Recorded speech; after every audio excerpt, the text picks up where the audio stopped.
In democracies, the political system matters. It limits what, when, and how the head of government can take actions. That shapes the behavior of politicians. That is why this channel has introductions to the US presidential system, the French semi-presidential system, and various parliamentary systems like Canada, the UK, and Germany. It helps us understand why the actors in those systems behave the way they do. Dictatorships do not have such constraints. There might be a national assembly or parliament on paper in countries like Cuba, Venezuela, and the People's Republic of China, but they work as a simple rubber stamp for whatever the unelected leader or leaders has decided. They cannot hold, the people cannot hold the head of the government accountable in any way, regardless of its parliamentary or direct elections or otherwise. To understand how actors in dictatorships behave, we cannot learn a lot from their official systems. Instead, we need to study how authoritarianism works. Hi, I am Professor Hellstrom, and this video is a brief introduction to how dictatorships operate in the world today. All dictatorships have in common that the political leadership is unaccountable to the people they rule over. There is no real way for people to vote an unpopular politician out of office in these regimes. That said, all dictatorships are not the same. We can roughly divide them into a series of different types of government, each with its own internal logic for how power is exercised. The first such type, the totalitarian regime. Unlike other dictatorships, a totalitarian regime seeks to control every aspect of life within the country, including how the people think. Benito Mussolini, who was founder of fascism, expressed it like this: all within the state, nothing outside the state, nothing against the state. All totalitarian regimes of the 20th century had an official ideology, a single mass party led by a dictator, a police state used to terrorize the population into submission, a state monopoly on media and education, and of course a monopoly over force and the military, and some kind of planned economy. The typical examples would include the USSR, the People's Republic of China under Mao Zedong's rule, and Cuba, all communist states. Today, North Korea qualifies as a totalitarian state, and Russia is moving back towards totalitarianism under Putin. Fascist Italy and Nazi Germany also strove to be totalitarian states, Nazi Germany particularly towards the end of that regime. But that's not the only type of regime out there. We can go to, for example, absolute monarchies. That was the historically most common form of dictatorship in the world. A monarch, king, queen, or emperor ruled over the subjects with absolute and unlimited power. Over time, most absolute monarchies like this in Europe either faced revolution, like in France, or reform, like in the United Kingdom, replacing absolutism with democratic systems of accountability. But there are still absolute monarchies in the world, like Saudi Arabia. In these monarchies, power is often inherited through dynastic lines. The child of the monarch is typically the designated heir. Political activity is typically highly constrained. Political parties are often banned.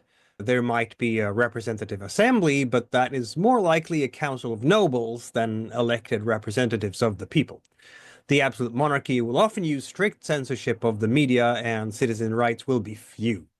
But it might not be regulating how people think, like the totalitarian regime would. Continuing to a different type of regime, like the personal dictatorship. Unlike an absolute monarchy, the leader of a personal dictatorship is not a monarch, nor do they claim power through inheritance or dynastic rights. A personal dictator has risen to power through personal ambition, often by simply murdering, imprisoning, or exiling any opposition. Like in absolute monarchies, there are no institutional constraints on this leader. Saddam Hussein and Muammar Gaddafi ruled Iraq and Libya through personal dictatorships. where every institution had to be personally loyal to them. One could argue that Gaddafi's regime was also totalitarian. He had a green book that everybody, with his systems of thought that everybody had to learn in school, for example. Anyway, as a result, should the leader ever fall in this type of system, because it's so anchored into that one personality, the result can often be internal conflict or even civil war when various factions try to take control over the levers of state. One could argue that Putin has reorganized the Russian state into a personal dictatorship as of 2024. A not personal dictatorship could be the party dictatorship. In a party dictatorship, the power is held by a political leadership collectively rather than a single individual or other group. The People's Republic of China, between the presidencies of Jiang Zemin and Hu Jintao, could be considered a party dictatorship. During this period, between 1990 and 2010 or so, give or take a few years, the Politburo collectively ruled the country, and the Chinese president was simply the first among equals. The bad experiences of the years of Mao's totalitarian rule meant that the party leadership wanted to avoid too much concentration of power to one man. Since the ascension of Xi Jinping to power, however, that principle has been abandoned as President Xi pursues neo-Maoist policies. Another form of maybe collective dictatorship could be the military dictatorship, which has been very common in the 20th century. In that style of government, the military takes direct political power, often through a coup. Sometimes a military dictatorship is ruled by a committee of high-ranking officers called the junta. Others are ruled by a single senior officer. The latter tends to take on the attributes of a personal dictatorship. Muammar Gaddafi began his career as a dictator this way. However, unlike most personal dictatorships, some military dictatorships actually give up power voluntarily through a peaceful transfer of power. This happened in Myanmar when the junta gave up its power to a civilian government between 2012 and 2021. And then, of course, it couped its way back, and now it's a country in civil war.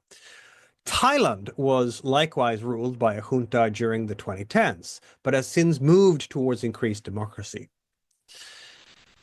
Theocratic dictatorships is another form of dictatorship. In this type of dictatorship, the government is ruled by a clerical elite. Iran is the best example of this type of regime in the world right now, though the Taliban rule of Afghanistan is also applicable.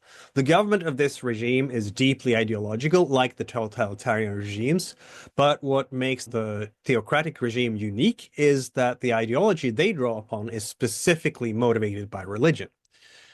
It is harder for us political scientists to study dictatorships rather than democracies. Naturally, dictatorships do not have a free press and are not eager to open the inner workings of their governments for potential critique from scientific institutions.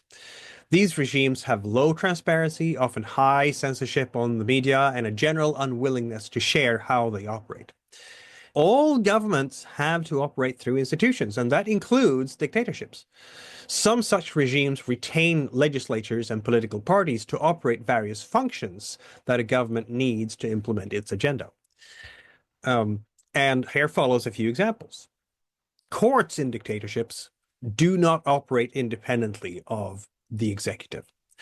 The leaders can punish judges who render decisions that displease them. Do not expect a fair trial in these regimes.